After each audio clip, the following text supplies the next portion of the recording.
누가 주의 마음을 위해서 주를 가르치겠느냐. 그러나 우리가 그리스도의 마음을 가졌느니라. 아멘. 우리가 다 예수님을 믿어서 이렇게 예배를 합니다. 다 같이 한 자리에서 예배하고 또 기도하고 찬송하고 성경 읽고 설교 듣는데 다 같은 교회 다니고 다 같은 믿음인 걸로 생각하는데, 근데 하나님은 우리를 두 부류로 나누십니다. 영적인 사람과 육적인 사람.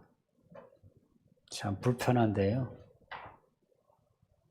오늘 본문은 하나님이 이렇게 교회 안에 고린도 교회 사람을 이렇게 나누셨으면 우리도 이렇게 나누시는 거죠.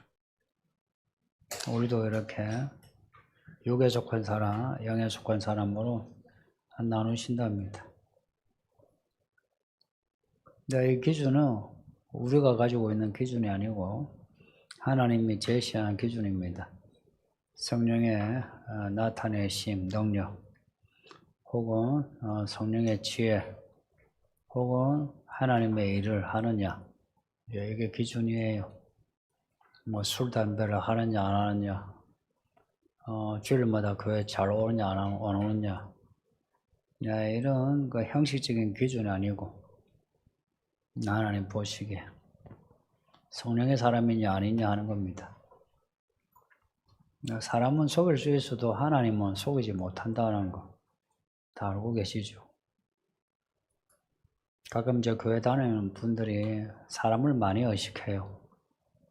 사람이 하는 말에 상처도 받고 또 사람이 하는 말에 우쭐해지기도 하고.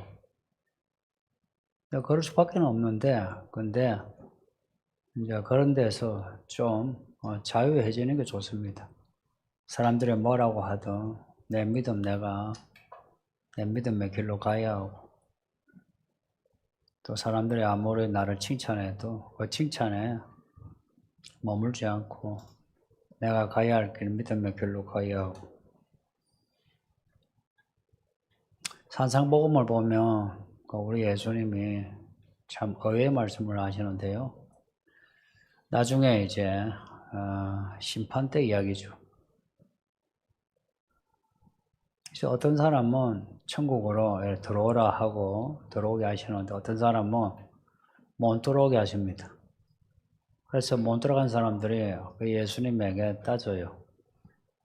우리가 주의 일을 얼마나 많이 했냐고. 내가 병도 고치고 귀신도 쫓고 주의 이름으로 얼마나 기도 많이 했냐고.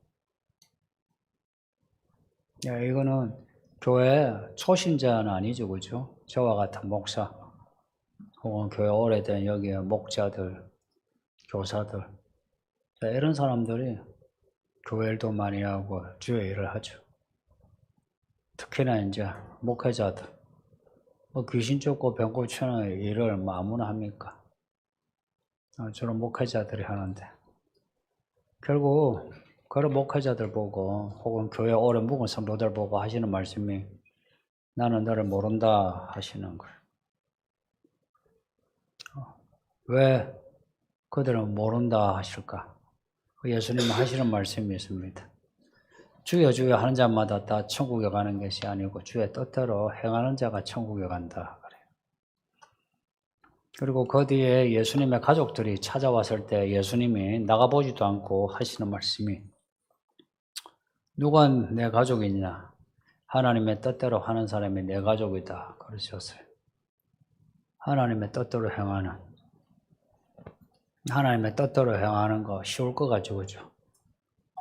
기도하고 교회 잘 다니면 하나님의 뜻대로 행하는 것 같은데, 여기서 말씀하는 하나님의 뜻은 하나님의 일입니다. 내가 교회 지체가 되기까지의 그 과정을 말한 게 아니고, 내가 하나님의 사람으로서 하나님의 일을 하는 그런 믿음을 말합니다. 근데 이거는 말로만 믿습니다 해서는 안 되고, 그 하나님의 일을 하기 위해서는 어떤 일련의 과정을 겪어야 합니다. 일련의 과정을 겪어야 하나님의 일을 할 수 있는 거예요. 누가 하나님의 일을 할 수 있느냐? 우리에게 주시는 이 말씀을 감당해야 합니다. 우리가 읽고 듣는 말씀을 감당하는, 예를 들어서 말씀을 읽는데 야 기도하라는 말씀 읽었어요. 그럼 기도하는 거예요. 또 누구를 미워하지 마라 하잖아요. 그러면 믿지만 미워하지 않으려고 하는 겁니다. 또 사람에게 인식하지 마라 하니까 저 사람한테 돈 쓰기는 싫은데 돈을 쓰는 겁니다. 하나님을 경외해서 순종하면 하나님은 그걸 믿음으로 보시는 거예요. 그런데 누가 그런 말씀을 순종할 수 있느냐? 이게 생각보다 잘 안 돼요. 솔직히 우리가 믿음으로 사는 거 그거 어느 정도 알거든요. 근데 잘 못해요. 아침에 제가 말씀드린 대로 불편해서 게을러서 못한다 했어요. 왜 그렇게 불편해할까? 왜 그렇게 힘들어할까? 사람이 약해서 그렇습니다. 우리가 약하다는 거예요. 우리가 약하고 또 악해요. 성경은 약함과 악함을 항상 연결시켜 놨어요. 약한 사람은 악해져요. 악한 사람 보면 약해요. 그래서 예수님이 우리의 강함이 되신다는 거예요. 강하지 않으면 믿음 생활 못해요. 이기는 자란 말이 얼마나 전투적입니까? 싸워서 이기란 거죠. 그래서 믿음 생활은 싸워서 이기는 겁니다. 그냥 예수 믿는 사람은 사람 좋고 얌전하고 그거는 그냥 사람들이 가지고 있는 그런 일반적인 생각이에요. 근데 성경은 그렇지 않아요. 성경에서의 믿음의 사람은 생겨발랄합니다. 아브라함, 이삭, 야곱 이야기 보세요. 모세와 여호수아, 다윗, 다니엘 이야기 보세요. 그들은 약한 사람은 아니요. 아주 강해요. 예수님의 사회 가실 때 어떤 모습이었을 것 같아요? 삐실삐실 말 못하고 얌전하고 도 닦듯이 그렇게 숨어가지고 도 닦는 사람이었을까요? 아니요. 예수님은 도시에 나와가지고 사람들하고 자주 맞짱 떴어요. 그들의 시비 걸 때 안 피하고 그들의 시비를 그것을 뒤집어가지고 하나님의 진리로 저들의 치부를 그대로 드러냈어요. 얼마나 전투적인데요. 믿는 사람은 그렇게 얌전하지 않습니다. 그런 선입견을 버리세요. 믿는 사람은 상당히 전투적이고 전투적일 뿐만 아니라 가야 할 길에 대해서 예전에 그 연극 제목처럼 무수의 뿔처럼 그렇게 가요. 가야 할 길은 가는 거예요. 근데 이게 쉽지 않은 거예요. 사람들이 가야 한다는 걸 아는데 약해서 안 돼요. 마음이 약해.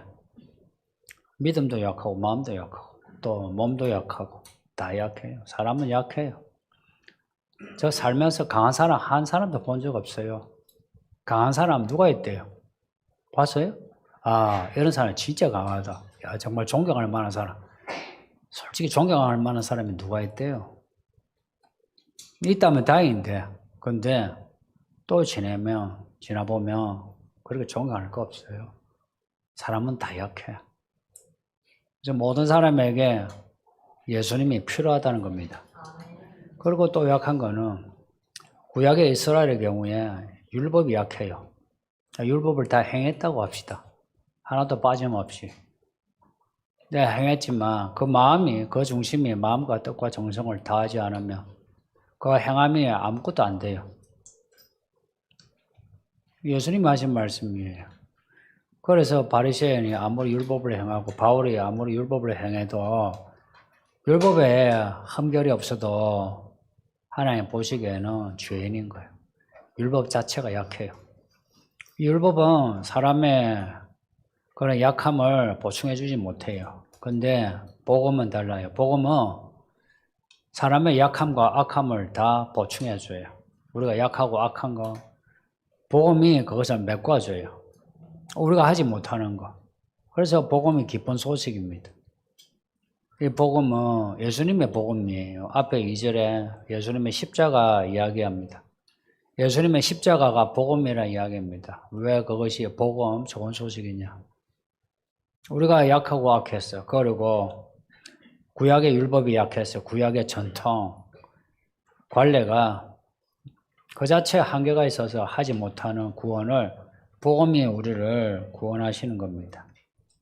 예수님이 십자가에 못 박혀 죽으셨다. 그 피와 물 아직도 살아있습니다. 우리 예수님이 하늘에 어린 양으로 계시다 하죠. 어린 양. 어린 양으로도 계시다 하는 그 말씀이 의미심장하지 않습니까?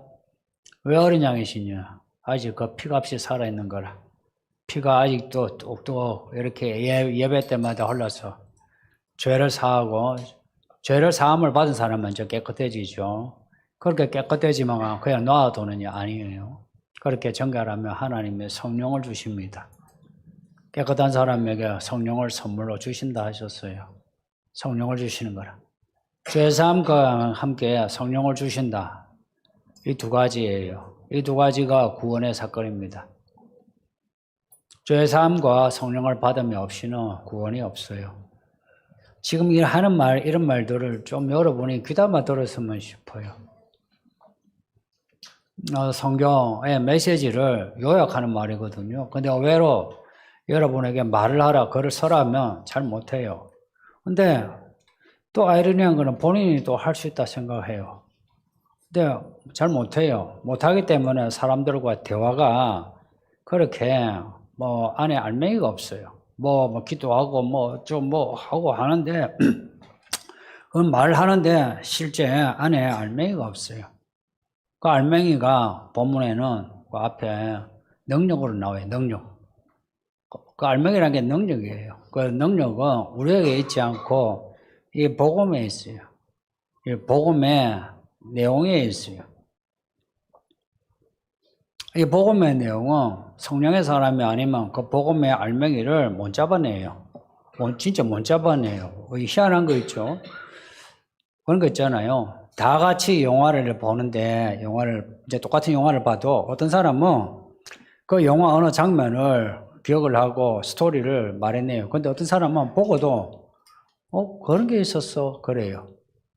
그런 것처럼 성령의 사람은 이 성경을 읽고 설교 들으면서 안에 내용, 핵심을 받아들여요. 그런데 성령의 사람이 아니면 이거 첫날 만날 듣는 이야기도 무슨 말인지 못 알아들어요.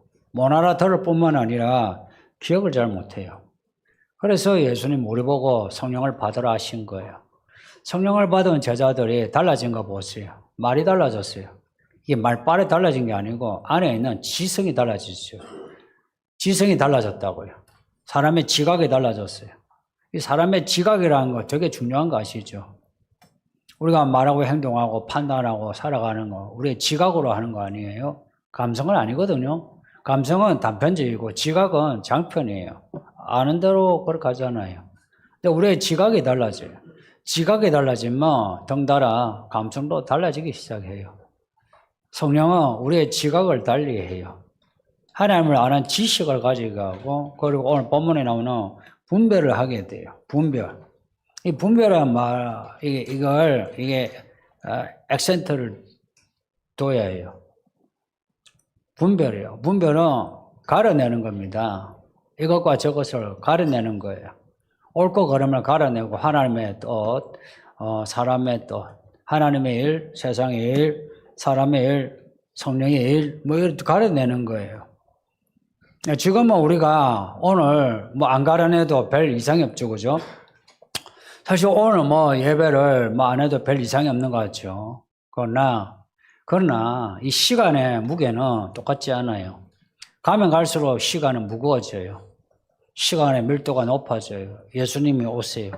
그 밀도가 높아지기 때문에 시공간이 다 말아먹으면서 하늘이 찢어지면서 예수님이 내려오세요. 그날이 있습니다. 제가 말한 거 상징이 아니고 물리적인 실제 사건이 돼요. 시공간이 다 말아지면서 예수님이 내려오세요. 내려오셔서 우리를 판단하십니다. 성도님도. 지금은 우리가 앉아서 뭐 이러네 저러네 내가 뭐 이래서 안 되고 저래서 안 되고 뭐 목사가 내 마음 아나 이러 싶죠. 목사가 내 마음 알아주는 게 무슨 상관 있어요? 하나님이 나를 아시면 되고 내가 하나님을 알아야죠. 말로만 뭐 교회가 뭐 예수님 것이지요. 그러지 말고 진짜 예수님의 교회라면 예수님만 주목하세요. 뭐 목사가 여러분을 알아주든 안 알아주든 누가 여러분을 알아주든 안 알아주든 상관 안 하면 되잖아요. 왜 여러분의 말을 뱉어놓고 또 여러분이 그 말을 지키지 못하는지. 이게 약함이에요. 그리고 이 약함이 겹쳐지죠? 그럼 뭐 약함이 이게 악함이 돼요. 악하기 때문에 죄를 짓는 거예요. 우리 예수님은 사람으로 오셔가지고 약한 사람의 몸을 입으셨어요. 안 먹으면 배고파. 밤이면 추워. 사람들이 배신하면 소화가 안 돼. 힘들어. 그런 약한 몸을 가지셨어요. 사람이에요, 사람. 저는 예수님이 태어나자마자 천지를 아는 지식을 가졌다. 이런 영지주의란 거는 그냥 신비주의적인, 말도 안 되는 신비주의가 영지주의예요. 그런 영지주의적인 그런 분은 아니에요. 예수님이 12살에 그 성전에서 사람들과 대화를 했다 그래요. 앉혀놓고 가르쳤다는 게 아니고 묻기도 하고 답을 하고 그러셨다는 겁니다. 이게 무슨 배움의 과정이에요. 예수님도 배움의 과정 속에서 그렇게 구약을 인용하시고 그러셨다 이야기입니다. 그게 예수님의 겸손함입니다. 자기를 비우시고 우리와 같은 사람이 되셔서 광야에서 시험 받으신 거예요. 그리고 사역을 하실 때는 제자들 산 밑에 두고 혼자서라도 산 위에 올라가서 기도하시고 그리고 변화산에서 모세와 엘리야와 함께 대화하시면서 자신의 죽음의 별세에 대해서 언론하셨다고 그럽니다. 아니 왜 예수님이 언론하셔? 하나님이시면 그냥 하시면 되지. 언론하셨답니다. 그리고 십자가 죽으시기 전에는 겟세마네 동산에서 죽어라 기도하셨답니다. 무슨 과정인지 아세요? 알아가는 과정입니다. 성도님들, 하나님의 아들이시 예수님이 이렇게 알아가는 과정을 치열하게 하셨는데 우리 성도들은 그렇게 치열하지가 않아요. 그냥 성경을 읽고 듣고 혹은 성경 시험하는 것만 해도 부담스러워가지고 힘들다 그래요. 그러니 예수님의 그런 치열함을 어찌 배우려고 하겠습니까? 그리고 믿으면서 약간의 어려움만 생겨도 하나님이 나한테 왜 이러시나 그래요. 하나님이 나한테 왜 이러시는 것 같습니까? 그 답을 알려고 한 적 있습니까? 내가 교회 다니는데 나한테 왜 이런 일이 생기지? 적어도 내 문제니까 내가 그 문제를 내가 고민하면서 나한테 왜 이런 일이 생기지 한번 고민해서 한번 통달해 보세요. 공부를 해보세요. 적어도 그게 우리가 정직한 태도 아닙니까? 예수님이 그렇게 하셨어요. 예수님도 그렇게 하셨고 모든 믿음의 선진들은 그렇게 했어요. 구약의 시편을 보시면 그 시편의 내용을 보면 무조건 하나님을 찬양합니다가 아니고 하나님의 뜻을 물어요. 그렇게 하나님을 향해 하나님의 뜻을 묻는 이 과정이 영에 속하는 과정입니다. 무슨 과정이라고요? 영에 속하는 과정이에요. 영에 속하는 과정이라고요. 영에 속하는 과정이라고요. 그 2절 6절에 온전한 자들 중에 이래 나오죠. 온전한 자들. 이거는 잘한 사람들을 말해요. 잘한 사람들. 성경에 이렇게 작은 데서 이렇게 자라가는 이런 자람을 되게 강조해요. 이런 그 과정을 우리에게 말씀하고 있습니다. 그러니 성도님들, 우리 지금 믿음이 그 좌표가 어디에 있든지 그 너무 마음 쓰지 말고 방향을 정하세요. 방향은 바울이 고백한 것처럼 내가 예수의 십자가만 알기로 했다고 예수님만 바라보겠다 했잖아요. 그러면 여러분도 예수님만 내가 잘 믿어야지, 내가 예수님 알아가야지 마음을 가지세요. 각자 믿음의 분량에 따라 성경을 많이 읽을 수 있고 덜 읽을 수도 있고 설교를 많이 알아들을 수도 있고 적게 알아들을 수도 있고 그건 문제가 안 돼요. 방향을 정해놓고 가는 거예요. 그 방향을 정해놓을 때에 성령 안에 있습니다. 성령 안에 있다는 거 잊지 마요. 내가 방향을 예수께로 향할 때에 내가 성령 안에 있다는 거. 그리고 가는 중에 성령이 내 안에 충만해진다는 거, 이거 잊지 마요. 이건 사실입니다. 성령 충만한 사건에 내가 가만히 있는데 기도하다가 나도 모르게 뒤집어지고 황홀경에 나도 모르는 소리 하고, 이게 성령 안이 아니고요.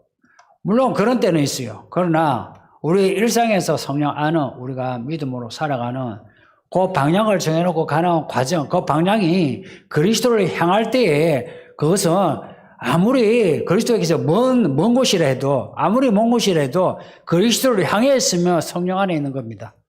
잊지 마시라고. 근데 내가 그리스도께 가까이 왔어. 아주 가까이 왔어. 근데 내 마음이 가시떨기 같은 마음이 되었어. 아파. 믿음이 말라 비틀어져. 그래서 방향을 바꿨어. 다른 쪽으로 향해요. 그러면은 저기 있는 사람보다 내가 못해요. 방향이 중요한 거라. 그리스도 안이란 말, 성령 안이란 말, 이거는 방향의 문제예요. 내가 얼마나 그리스도의 형상을 가졌냐, 내 믿음이 얼마나 크냐, 이런 문제가 아니고 방향의 문제예요.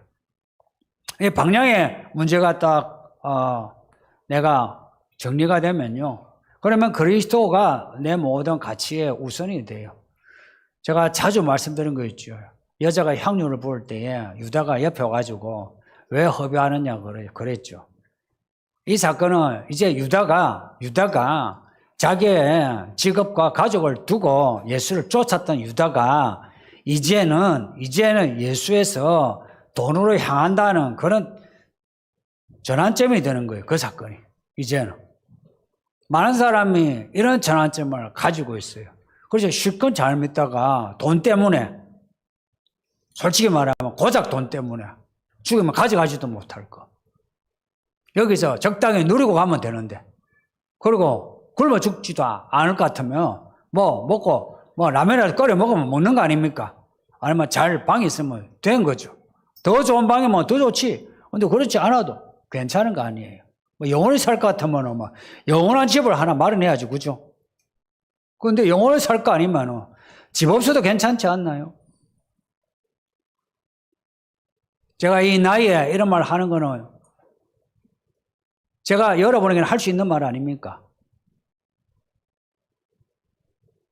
뭐 그렇게 아둥바둥 하는지. 내 말 여러분 보고 없어도 된다 이런 말이 아니고요. 그리스도 앞에서는 없어도 된다는 거죠. 없이 살라 이 말이 아니란 거예요. 만약 유다 같은 사람이 교회를 한다면 교회가 어찌 될 것 같습니까? 그러면 교회의 모든 일이 사람의 일이 됩니다. 한국 교회가 사람의 일이 되고 있어요. 한국 교회 일들이 사람의 일이 되고 있어요. 제가 속한 노회가 있고 시찰이 있고 총회가 있어요. 저는 실제적으로 느끼고 다 봐요. 여러분은 그냥 피상적으로 어디 소문을 듣지. 저는 그냥 다 들어요. 지금 한국 교회, 그리고 다른 나라 교회는 말할 것도 없어요. 다른 나라 교회는 그냥 진짜 엉망이요. 여기 한국 교회만 해도 이게 하나님의 사람, 세상의 사람 구별이 안 돼요. 그런 구별이 안 되는 사람들이 교회 안에서 직분을 맡아서 교회를 하니까 교회가 지금 힘듭니다. 수도님도 다른 교회가 그런데 우리도 별 수 있나 이런 생각 하지 맙시다. 우리가 가야 할 길 그냥 가는 겁니다. 전에 코로나 때도 보세요. 우리가 예배한다고 많은 여러 사람이 시험에 들기도 하고 그랬잖아. 그 뒤에 백신 문제도 그렇고. 부디 오늘 말씀처럼 성령 안에서 분별해서 우리가 옳은 길로 갈 수 있기를 예수 이름으로 축복합니다.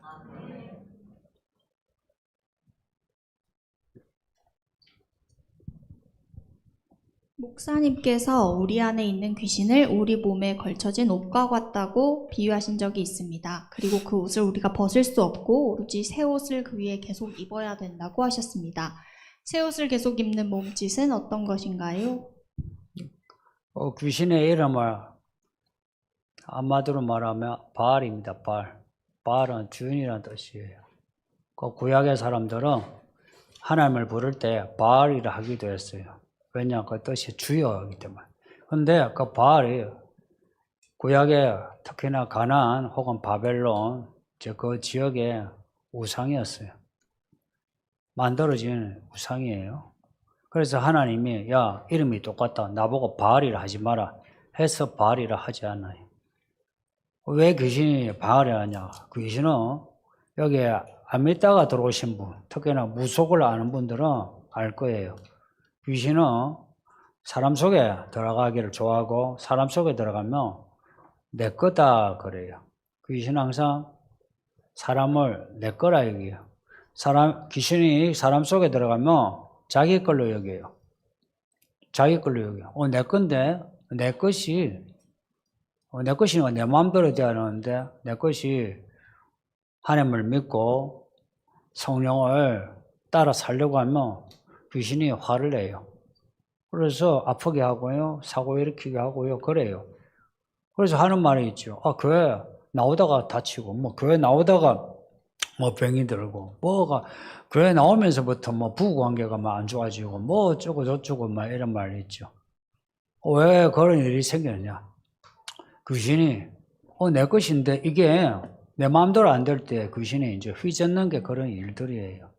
그리고 귀신이 옷 입듯이 한다 할 때, 귀신이 있잖아요. 우리 주인처럼 해요. 그리고 우리가 귀신을 주인처럼 하기도 해요. 주인처럼 하기도 하는데, 하는 연결고리가 뭔지 아세요? 생각이에요, 생각.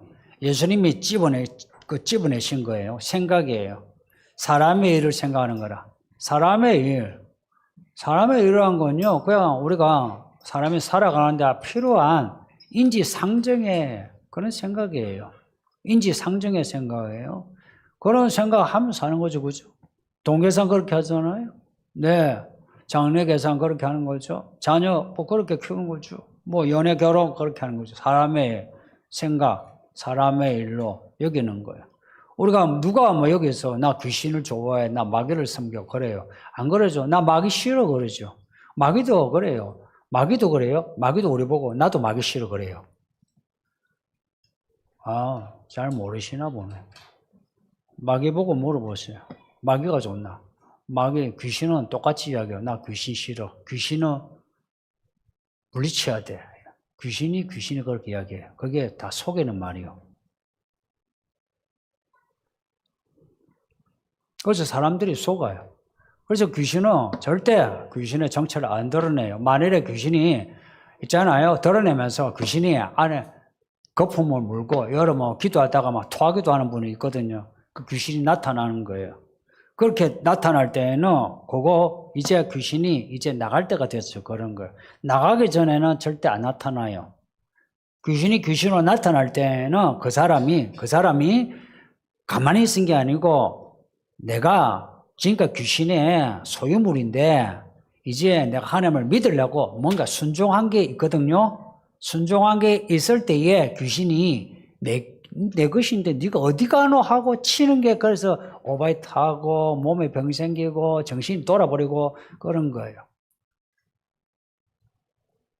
근데 우리가 사람의 일을 내가 생각하죠. 여러분은 이 사람의 일을 생각한다는 게 바로 그냥 여러분 생각이에요.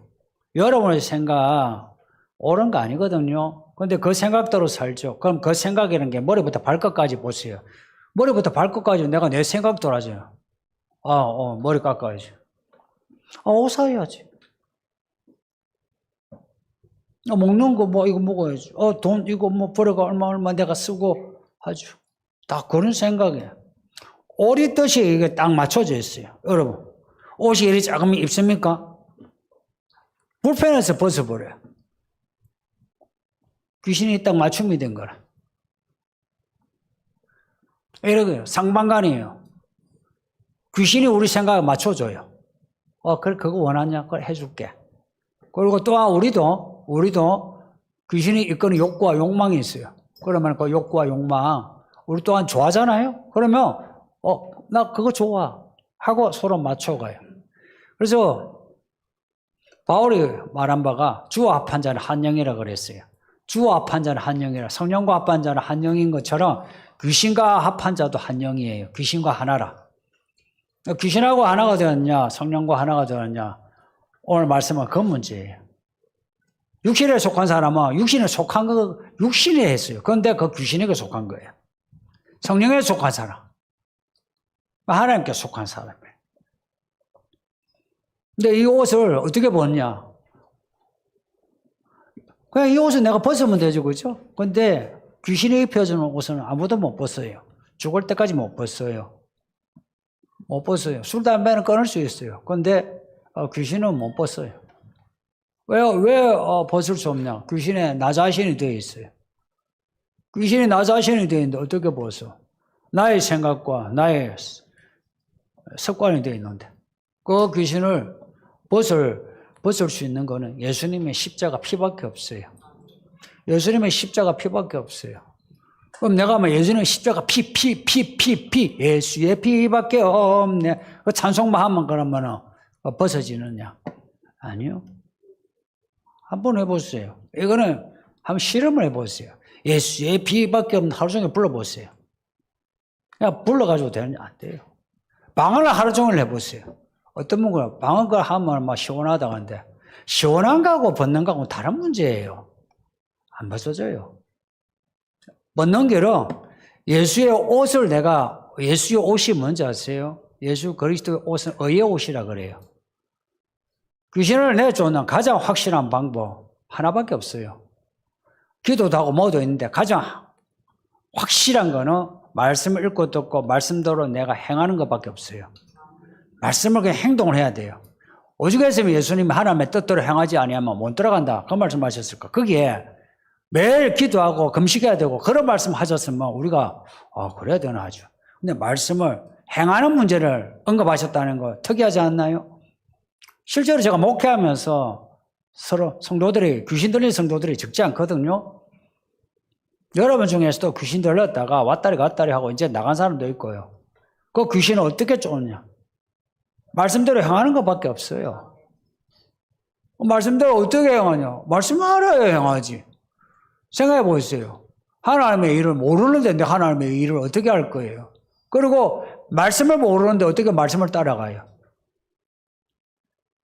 말씀을 따라가려면 말씀을 알아야죠. 말씀을 따라가면 왜 귀신에 나갈 수밖에 없냐? 이 말씀이 예리한 칼이요, 칼. 잠 깨시고. 말씀이 예리한 칼이라고요. 말씀이 예리한 칼이라고요.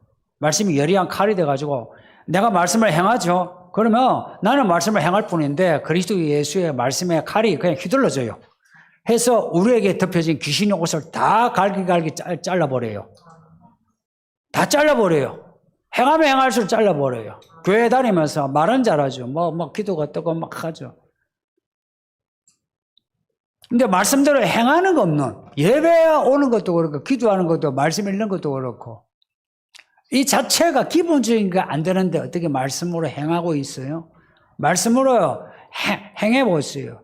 행하면은 저절로 진짜 말씀 자체가 칼이 되어서 모든 옷을 잘라버리고 그리스도 옷이 딱 입혀져요. 잘라버리고 없어지는 만큼 그리스도 옷이 입혀져요. 그래서 그리스도의 옷을 벗으면 안 돼요. 계속 입어야 돼요. 근데 그러면 그리스도의 옷도 벗을 수 있냐? 내가 그리스도의 옷을 말씀을 넣어버리면 옷이 벗겨져요. 진짜 벗겨져요. 벗겨지면은, 그러면은, 전에 입었던 그 귀신 옷이 어찌되나? 귀신 옷이 다시 입혀져요. 근데 우리에게 주신 그리스도의 그 옷은 영원한 은혜거든요. 이거요. 그 믿음으로 계속 살면 그리스도 옷으로 영원히 살아요.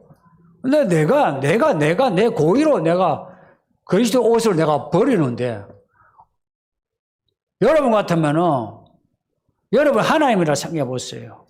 내가 사랑해서 대신해서 죽고 해서 은혜를 줘서 믿음도 줬어요. 그렇게 해서 구원의 옷을 입혀놨는데, 이놈이 그 구원의 옷을 자꾸 벗는데 그 사람을 어찌하겠어요? 좋은 하나님 같으면 그래도 봐주겠다 싶죠. 하나님은 그렇게 좋은 분 아니에요. 의로운 분이시지. 의로운 분이시지. 우리가 좋다는 그거는 한계가 있어요. 우리 생각에 좋은 분 한계가 있어요. 하나님은 의로운 분이시지. 우리가 생각에 좋은 그건 아니에요. 의로운 분이시라고. 근데 내가 그리스도의 의를 내가 놓아버리는데, 그걸 내가 자꾸 벗고 자는데, 그러고는 내가 귀신 옷을 입고 자는데 어쩌겠어요. 그러면은 계속해서 내가 귀신에게 눌려서 사는 거죠. 새 옷을 계속 입는 몸지, 아유, 끝에 좋네. 몸지. 교회 생활을 잘하세요. 성도님들. 교회 생활 만만하지 않아요, 이거. 교회 생활을 잘하세요. 교회 생활 보세요. 첫날 만날 설교 듣잖아. 왜 설교를 들어야 돼요?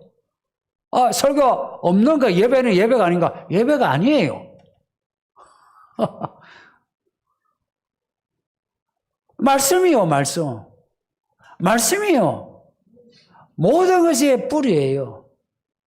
말씀을 읽고 듣고 말씀을 행하는 거, 이 몸짓이 우리 예수님이 결론에 그 산상복음 결론에 하신 말씀, 하나님의 뜻대로 행하는 자가 천국에 들어간다. 이 말씀 그것만 봐도 그래요. 아, 말씀이구나. 알잖아요. 그리고 마귀의 시험을 이긴 것도 어떻게 이기셨어요? 하나님의 말씀으로 이기셨지. 말씀으로 이기셨지. 예수님이라고 예수의 이름으로 명하노니 귀신아 나가라 그러셨어요? 말씀으로 이기셨어요. 말씀이 없는데 내게 예수님의 권세가 어떻게 나와요? 말씀이 내게 있어야 예수님의 권세가 나오죠.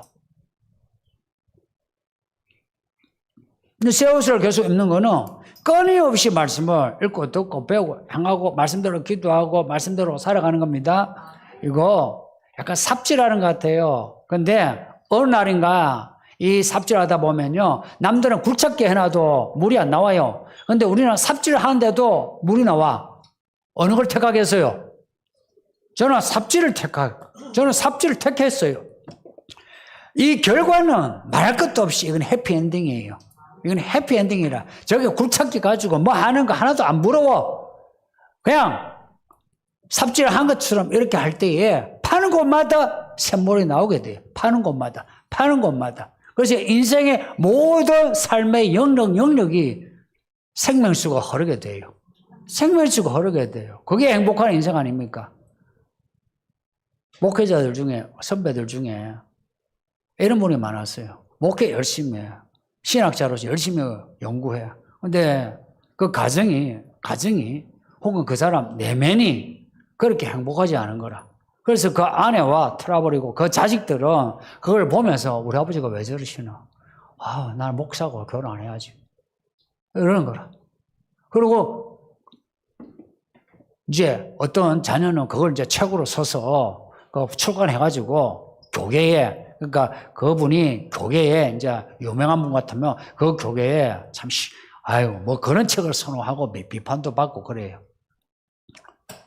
성도님, 제가 목회 아무리 잘해도 제가 제 아내하고 문제 있고 내 자식 제대로 못하고 하면 무슨 소용이 있습니까? 여러분이 저를 존중하는 거 하고, 아이고, 목사 뭐 잘하네. 아이고, 뭐 대단한 목사도 하고. 근데 아내와 관계가 틀어지면 이게 정상입니까? 여러분 정상으로 볼 거예요? 정상이 아니에요. 그리고 자녀들에게, 아이들 어릴 때는 몰라도 아이들이 크면서 자녀들에게 존경을 못 받는 그 목사 혹은 아버지가 제대로 된 아버지입니까? 그게 제대로 된 목회자입니까? 근데 이런 말이 얼마나 어려운지 아시죠? 근데 우리가 실제 생각해 보세요. 그리스도로서 온전한 그리스도의 상을 이야기할 때 내가 추구로 교회하고 교회를 몇 개나 하고 이런 분이 있어요. 근데 그 가정과 그 또 내면도 우울증에 걸린, 공황장애 걸린, 요즘은 공황장애 우울증 걸린 목사님들이 되게 많아요. 근데 성도님들, 그게 있잖아요. 연민을 느끼고 안 됐다는 거나 놔두고 그게 정상입니까? 아니거든. 그러니까 지금은 오늘 본문이 장성하다, 내가 이 이야기를 장성한 자에게 내가 한다 하거든요. 그러니까 우리의 믿음이 온전해져야 됩니다. 이쪽은 괜찮은데 이쪽만 자꾸 부각시켜요. 그래서 알다시피 장로나 특히나 목사는 목사 가정 문을 안 열어요. 여러분 중에 목사 집에서 밥 먹어본 적 있어요? 목사 집에서 같이 몇 시간과 노닥거려 본 적 있어요? 여기 말고, 아니, 여러분이 예를 들어 딴 교회에서 해본 적 있어요? 있는 사람 손 들어 보세요. 목사하고 밥을 먹고 목사 집에서 노닥거려 본 적 있어요? 없어요. 나도 그래 본 적 없어. 왜 그렇게 해요? 그게 보여주기 힘든 거라. 여기서 청렴 하는데 가보니까 보니까 골동품이 있는 거라. 이런 거예요. 그러다가 여기서 사랑 하는데 보니 막 약간 노닥거리고 있는데 사모님하고 싸우고 있어. 이거 약간 짜다. 이거 조금 너무 짜다 하니까 주는 대로 먹으시오. 이거 처음에는 약간 격식을 차리다가 좀 시간이 약간 한 시간, 2시간이 지나면서 약간 뭔가 이렇게 삐걱삐걱 하는 게 보이죠, 그죠? 애들도 다 알아. 그게 성도님들 정상입니까? 우리는 그것을 사람이니까 어쩔 수 없지 하죠. 그래요. 사람이니까. 그게 사람의 일이에요. 근데 하나님의 일은 달라요. 하나님의 일은 이런 거예요. 우리가 할 수 없는 그런 온전함을 하나님의 힘으로 온전해지자는 겁니다. 그래서 우리의 인생, 우리가 나이 들면서 남자, 여자, 이렇게 여자 인생 가잖아요. 살면서 우리의 인생, 믿음으로 산다는 것은 인생이 온전해진다는 겁니다. 난 그렇게 믿어요. 내 인생이 온전해지는 거지. 내가 여기서 사람들 앞에 어떤 업적을 남겨가지고, 내가 이런 대단한 인물이다. 그건 내 세워봐야 뭐예요? 그걸 하나님이 알아주면 괜찮아. 하나님이 그걸 알아준 적이 별로 없어요. 하나님 앞에서는 한 사람이에요. 한 사람.